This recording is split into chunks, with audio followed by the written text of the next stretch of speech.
So just some other games. Minnesota able to kind of handle Michigan State.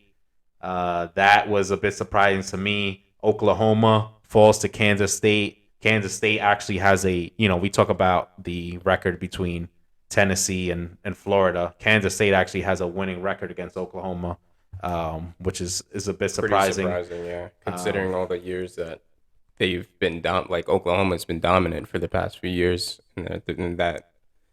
that division. So Yeah, so big win for Kansas State and USC able to hold on against the Oregon State team that's kind of showing some promise this year. Arkansas though goes into Texas A&M, huge game for the SEC. Two teams looking to make some noise this year. Arkansas kind of they showed some struggle in some of these games, but they've also shown that they're not a team to sleep on. Texas A&M, very up and down year. You know, huge problems with their offense. It's kind of been talked about all over the place, and they're able to get a great win at home against an Arkansas team. And yeah, I mean that's big for them. They had that App State loss. They were able to bounce back against a Miami team that that's lost this week against Middle Tennessee. Huge upset, and definitely ruined a bunch of people's parlays. As a uh, minus 2,500 favorite yeah, that's to crazy. lose. But like I said, A&M they're able to hold off Arkansas.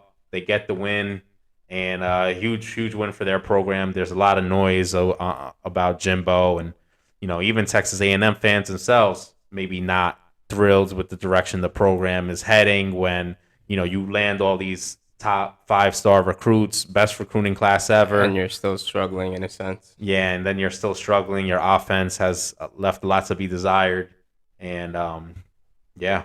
Yeah, and it was kind of like it was really more of for Arkansas, it was really more of just KJ Jefferson or just basically getting things going for their Mm-hmm. offense, and it didn't seem like anybody else could get things going. Um, they strive in their run game. KJ ran great, but again, it's if you don't have other people aside from your quarterback, there's only so much your quarterback could do, and there's only so much you want your quarterback to do in those kinds of situations. Because if he does get injured, then it's like you're stuck with your backup. And granted, your backup's most likely going to be able to step in soon in the years.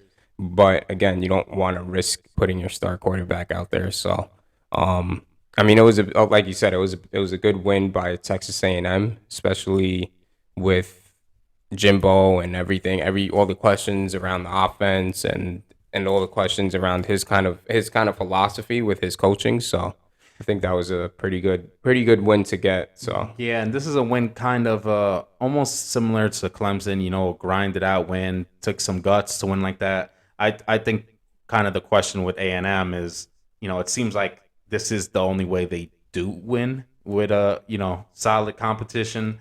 And I think people would kind of want to see A&M kind of really take it to somebody in the coming weeks, and show that they could win more than just close games and games where they could hold people. I mean, that game was a very, very even game through and through.